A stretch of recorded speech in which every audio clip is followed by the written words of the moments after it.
Hello, everyone. Welcome to this Maiden edition of the Buildright Way podcast. Today, we'll be venturing into industrial house cleaning. This is one of the fields that most people overlook. And right with me here today is the founder of Moses Cleaning Services, who is going to do justice to our questions regarding industrial house cleaning.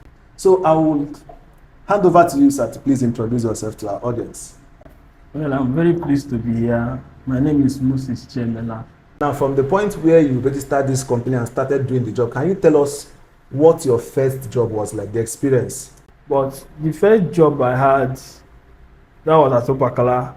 So I got there, although it was a referral job, somebody called me.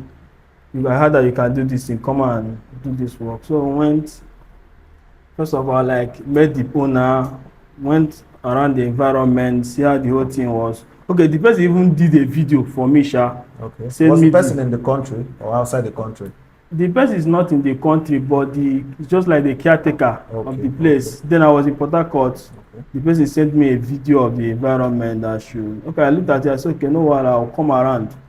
So the day I went, I just went with few of my friends. We went to the place and we saw the place and now asked him some things, some guidelines, how he wants this whole thing to be, which he told us. Then we went into action. We started cleaning after the whole thing. My happiness was that he liked what he saw. Okay. We were like, wow, that the people that are coming there, that have been coming to clean the place, is what we did is not what they normally do. Okay. And but our own was, the difference was clear. I said, okay. I said, well, I thank God for the grace to, do the whole thing that day. Okay, there are most people confuse house cleaning for industrial cleaning. Can you please tell us the difference between regular house cleaning and an industrial cleaning? There's a lot of difference, but I'll state one. When it comes to regular house cleaning, people just clean where they know that it's dirty, where they can just see. Yes, they can easily see. They can easily, people can easily see and access. So they just normal clean the floor, maybe dust the window, that's all, then remove cobwebs. But when you come to industrial cleaning, there are some things you don't see, and those things that people can't see, like checking under the hidden places in the house, checking for cobwebs. You check inside the ceiling as well? No, you can't do that one. What I mean by hidden places, like under the bed, you have to remove everything. You have to remove the curtains, machines, and all that. Okay. So you have to, the windows, you have to remove them. The net, you have to remove them. Check all those windows, these things. Then, if there is dirt, if there is dust, all those kind of stuff, you have to check the up for cobwebs and all those things. So these are hidden places that most people don't actually look at. They're just like normal, just clean mop and go.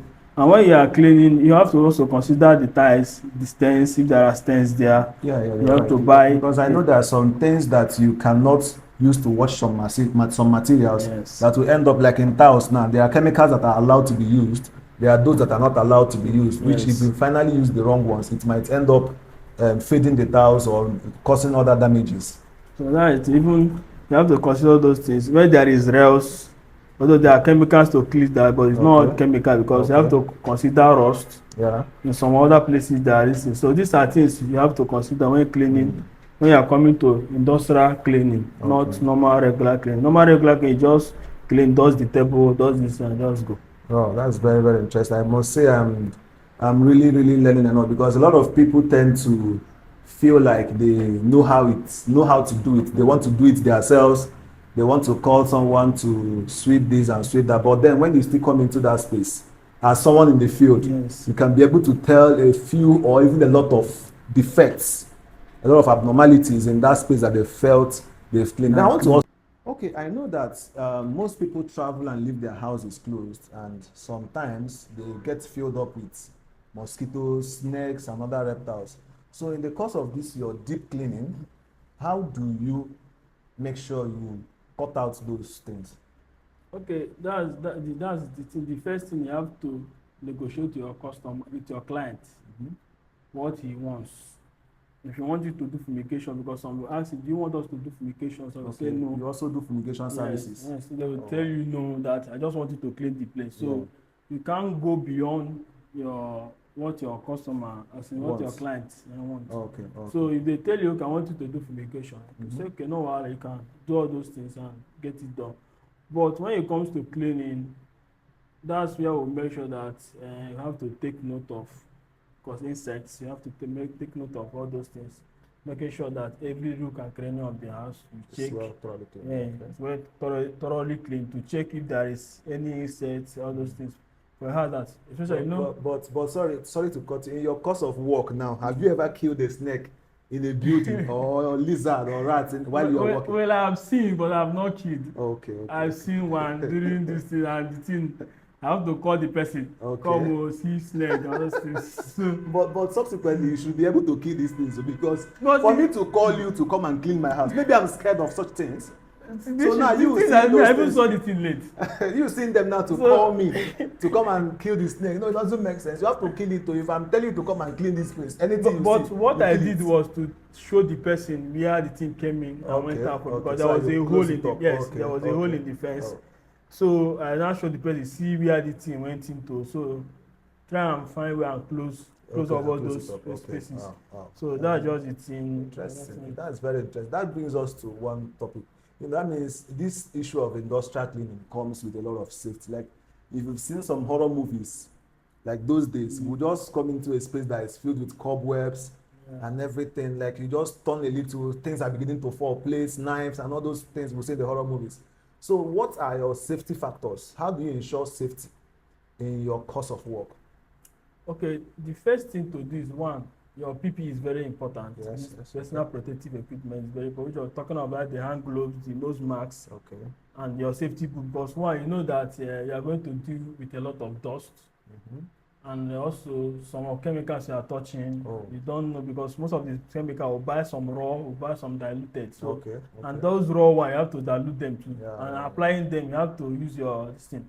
So those things are the things we consider. Then another thing we consider, when they are fragile equipment, they are like glasses, breakable things that can cause injury. You have to really take very, very note and be very, very, very cautious of all those things. The handling. Yes, in handling them, because anything you can crack. I remember one job we went one day. So at the process of cleaning the bathroom, one of my friend just came in and said, please be careful with this glass. He was telling me, because I have come in contact with that glass before. From another work. Yes, this is very, very fragile. Anything you can just break. Yes, so I should be very, very careful with it. And I said, okay, I was so happy that he brought that to my notice. So these are things that we put in place, especially dust. Dust is one of the major things that really affects a lot of people when doing cleaning. Are there some things, like in construction most times, or those that work in factories, sometimes in between the work they would issue their workers like pig milks, water, and some things to counter dust effects, because most times you'll be inhaling this dust somehow and you will not know that they are piling up inside your body system. So do you also do those kind of things? Maybe in between the work you take out time to take stuffs to flush your systems and all that? In between work, we take time for break. So when the thing is, first of all, using those PPE stuff, those your personal protective equipment, there are some times that you take time for break to, receive fresh air and they cool off a little very while, because of accumulation of some of these things. So also. like 10-20 minutes, we are just outside. Then this is the time we now do refreshment and relax. Then before we now still go back to what we are doing. Okay, let's assume that you have a client and the person doesn't stay in the country, but the person is already living in the house. Let's say the person has a lot of properties, some personal stuffs, some sensitive stuffs. How do you get that client to trust you that these things in this space won't get missing? Maybe you have people that work for you. You might not be able to vouch for all of them. Do you train your workers, tell them things not to do? Do you search them after work? So what do you do to ensure that your clients can trust you and say, okay, take this key, enter this space. I trust that you're going to clean these things and my properties are going to be intact? That's one of the major challenge we see in this cleaning work. So what we normally do, what I normally do is that after work, for every building there must be somebody in charge. Mm-hmm. So what we do that before work starts, we take the person around the place, Okay. check the whole place. Mm-hmm. Then after work, before we go, we You still still call take the the person and say, person, okay, okay. check the whole place, check if there is anything Yeah, missing. yeah. And at the same time, I try to sensitize my people that come, what we came here to do is work. Yes, yes. Very That is, important. don't come here and to start doing Any people. other And thing. also Or another thing, you play have to safe. know, yes, you have to know the kind of people you are going with. Yeah, yeah. You have to very, although you may not know all of them, but and you have to know about 60 or 50 Percent of it. yes, of what they can do. So before work will start, to sensitize them, see, oh, look at how this place is. Sometimes I even have to threaten them that it's camera, anything you do, they will catch you. Yes, yes, yes. And Do you install cameras yourself or cameras within the space you're cleaning already? the camera within the, although it's Okay, not okay. everywhere, so that's why Okay. sometimes I do talking. Okay. Then I make sure that one of the strategies I now employ that before we come in, we have a place we drop all our things.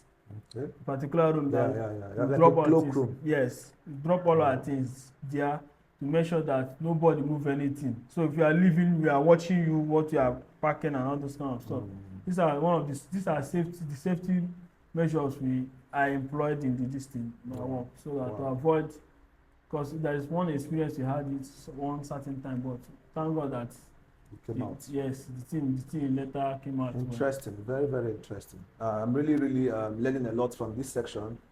I'm really, really getting to know more. It's not just about cleaning, it's about getting to clean it properly and deep so that you're in a space and the space is healthy. Now, can you tell us about your highest paying job? Have you done a job that paid you? Can you boldly tell somebody that he or she can make a living out of this business? Sure. Someone can make a living out of it. But you know that it's not all the work you go that will pay you well. Yes. But there are some that will pay you. Yeah, there are some that one that paid you well. Like to me, The one that paid you well. that I value that pays me well are the ones that are less stressful. Okay. You just come. That I remember one work we went for one. Yes, less stressful, but there's money. Yes, there's money. That everybody that we money that. So I remember one work we went for one particular place. I will not mention the location. After the whole work, the man paid and also appreciated us, gave us food money. to give us. Oh wow! Like he likes what it is. These are the kind of work that I love enjoying. That's your satisfaction. Yes, I enjoy doing. In our own field, we call that one bush allowance. Anything you want to call it. Anything you want to call it. But that's just the thing. So, although it's not all work you expect that. That's another question. That you've told us about the one that you fell in love with. You want those kind of jobs to keep on coming. Yes. Now tell us about the one you regret the most. Because in every field, there are pros and cons. Yes, I have my own share of the story of the one that I regret ever going into. That I even feel like paying the person back. So tell us about the one that you've done that you regret that did not pay you well. Regrets must be. Okay. But don't mention them so no, I'm not mentioning it. The regrets must be, but the issue is that after the whole thing, what did you learn from the stuff? Okay. Because what you learned is what to, That's keep what you so that build another person, another kind of that thing come, you are able to, on time. Yes, to know, and avoid the job. Although that work, when that work came, my spirit didn't accept it, but I said, okay, let me just do it. Was it a residential building or it was a hotel building. Okay. So I said, okay, let me just do it. And we started. They made the first payment and we did the work. When we are about closing, because that time frame I gave for the work was, I was thinking for 3 days or more we are done. But I now find out that the thing is almost entering 1 week. And based on that is how this work is, that we are giving quotation based on the time frame you are going to work. Yes. Yeah. So and I found out that the way I saw the stuff wasn't the way the thing was. Yes.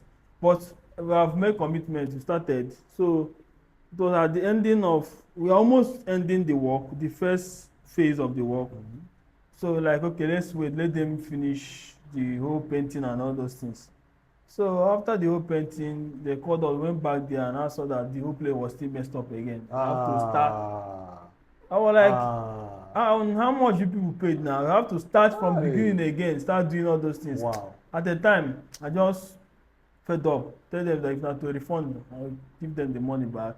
Like I after don't. cleaning the entire space, I'm telling you, you it's guys now. went for a break to Well, allow them finish the work. yes, On finish coming it so that back, we now come and do the final touches, and they've messed it up coming again. back, the whole Hey, place has been, and water don't even pass do Gary be do that. video self telling us that we didn't do anything. Ah, no, What no, no. really helped me that we did Your our own own video, video okay? before and after the work. So we Yeah, now yeah. send them Your own the videos. video, say look at. Even I have to send one of my guys, say okay, go there, go to that particular room they say we didn't clean, go and re-clean it again.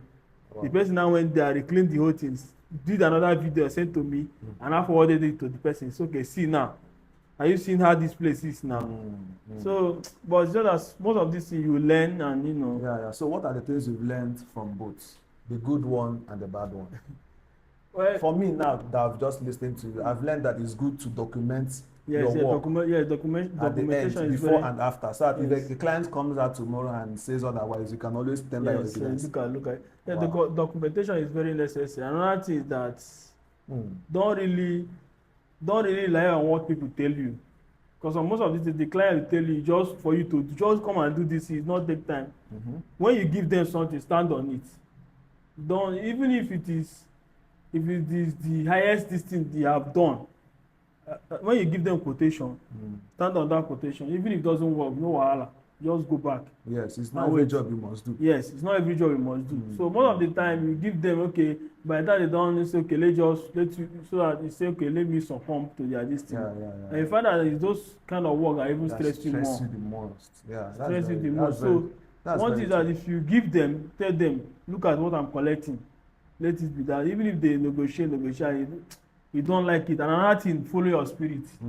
You must listen to your Yes, spirit. if your spirit tell you go ahead, go ahead. If your spirit tell you no, I don't want this thing, There's just something I do. There's something I do personally in my own field of work. When I give a client a price to work with, and the person starts to price me, instead of me to drop down my price, because if you drop down your price, they are not saying, okay, this guy gave me 10,000 and he has dropped it to 9,500. That means in this 9,500, the person still has profits. Let me push again. So instead of me to drop down from a price, because before I give somebody a price, I must have calculated it. Yes. I must have added my profits, miscellaneous and other things, considering other things. I must have added the price and said, this is what I will take. Now, instead of me to go down on what I've given my clients, I would rather promise the person, okay, after this job, I will do this extra work for you. okay. Okay, let's say I am building a house. I'll tell you, after building this house, I would make sure for example, clean up the whole space. The first clean, like removing the packs of tiles, blocks and other things. I will make sure I do that one for you, or I will make sure I weed the grasses around the building. But if it's for me to remove this price, it will affect the job. Okay. That should also be yes. I think I've taken that one. Yeah, thank you very much. So can you tell us how we can reach you? Let's say we have a job to give to you. Can you give us your phone number, your social media handles, so that we can follow? Okay. I'm on social media. My social media handles. I'm on Facebook and Instagram. Okay. Which is Moses Cleaning Services. Moses Cleaning Services. The page. Then also my email address is thegreatcs. The Great. CS. DEGREAT. Yes. CS. Okay, that's for cleaning services. Yes. At gmail.com. So okay. That's where, and my number you see it on the screen. Displayed on the screen. Your number is displayed. Oh, this is a very, very educating, informative section, and I really want to appreciate you, our guest today, for joining in to throw more light on this, because before now, I know that most people think cleaning is just an ordinary thing. Just before they pack into the house, they decide to go and clean it by themselves. But on the long run, there are lots of disadvantages. You cannot compare the job of a professional with the job of an artisan who doesn't know the nitty-gritties. Okay, if they tell you now that wants to do the job yourself, to name the chemicals, the machines they use for these jobs, you might not know them. Or you might even know them, but you don't know how to handle them. It doesn't cost a fortune to employ the service of the cleaning industry to do it well and do it right. So I really appreciate your time and presence today. Thank you so much. It's I'm an honor. hoping forward to also see you in subsequent episodes It's an honor. where we'll get to talk about most of other topics. Once again, he's my guest at Mr. Moses Chimeri, the founder of Moses Cleaning Services on Facebook and Instagram. And I remain your humble host on this podcast. Promise. See you on the next one.